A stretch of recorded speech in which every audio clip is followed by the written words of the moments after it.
Hi friends, అందరు ఎలా ఉన్నారు? వన్ మోర్ మినీ వ్లాగ్ అండి. ఇక్కడ మీకైతే కళ్యాణ రసం ఎలా చేయాలో చూపిస్తానండి. అదే మన భాషలో పప్పుచారు అండి. సో ఈ పప్పుచారు అయితే మీరు ఒక్కసారి ట్రై చేయండి. మీకు మీ పిల్లలకైతే ఇది ఫేవరెట్ అయిపోతుందండి. చేయడం కూడా చాలా సింపుల్ ప్రాసెస్. దానికోసం అయితే నేను ముందుగా ఒక ప్యాన్ పెట్టుకొని దాంట్లో అయితే కొంచెం ఆయిల్ వేసుకున్నానండి. ఆయిల్ వేడవగానే దాంట్లో ఆవాలు వేసుకొని ఆవాలు చిటపటలాడగానే ఎండుమిరపకాయలు వేసుకున్నాను.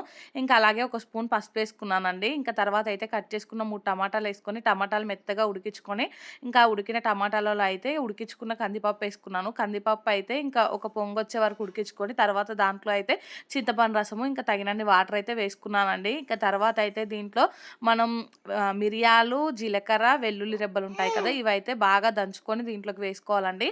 ఇంకా కొత్తిమీర, పుదీనా, కరివేపాకు ఇవి 3 కూడా వేసుకోండి. వేసుకొని ఒక పొంగు వచ్చే వరకు అయితే మసలించుకొని ఇంకా తర్వాత స్టవ్ ఆఫ్ చేసుకోండి. దీంట్లో అయితే కూరగాయలు ఏం వేయమండి, కాకపోతే టేస్ట్ అయితే సూపర్గా ఉంటుంది.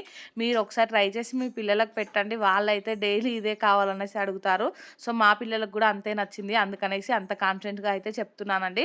చూసారు కదా, ఇంక ఇక్కడైతే ఒక పొంగొచ్చింది. ఒక పొంగు రాగానే స్టవ్ అయితే ఆఫ్ చేసేసానండి. వీడియో నచ్చితే లైక్, షేర్ అండ్ సబ్స్క్రైబ్.